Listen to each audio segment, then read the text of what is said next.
नागपुर में सरकारी नौकरी के नाम पर 45 लाख से ज्यादा की ठगी का मामला सामने आया है। लश्करी बाग पांचपावली इलाके में एक शिक्षण संस्था में पदाधिकारियों पर आरोप है कि उन्होंने ग्रांटेड स्कूल में नौकरी का झांसा देकर कई लोगों से लाखों रुपए वसूले।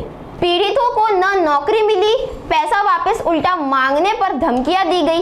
पुलिस ने संस्था के संस्थापक अध्यक्ष समेत 6 आरोपियों के खिलाफ धोखाधड़ी और आपराधिक साजिश का केस दर्ज किया है। मामले की जांच जारी है और जल्द गिरफ्तारी की संभावना जताई जा रही है। लष्करी बागची पीडित मॅडम एक महिला आहे, त्यांचे भाऊ पण आहे आणि एक बहीण आहे। याचे 3 लोकांचे मिळून जवळपास 30 लाख रुपये दिलेले आहे। छप्परबंद मुस्लिम अल्पसंख्याक संस्था म्हणून पापड लतीफ पठाण मेन संस्थापक आहे आणि त्यांच्या मार्फतीने 2 आरोपी महिला नवानकाशाच्या आहेत, त्यांच्या घरी जाऊन हे वारंवार पैसे ची मागणी केली की परमनंट नोकरी लावून देतो म्हणून।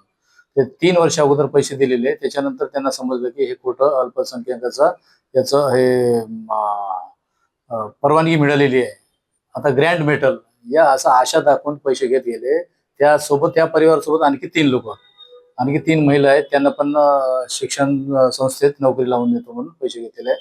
टोटल 60 लाख घेतल्यापैकी 15 लाख रुपये काही दिवस अगोदरच वापस केले।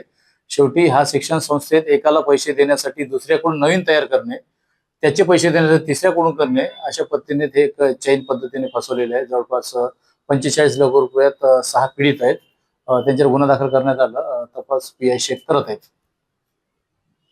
बरोबर आहे, हे जेव्हा नोकरीचं आमिष दाखवतात, शिक्षण संस्था आहे किंवा ग्रँट आहे, याची पडताळणी करून घ्यायला पाहिजे लोकांनी। संबंधित शिक्षण विभागाकडून खात्री करायला पाहिजे खरंच ग्रँट आहे का नाही।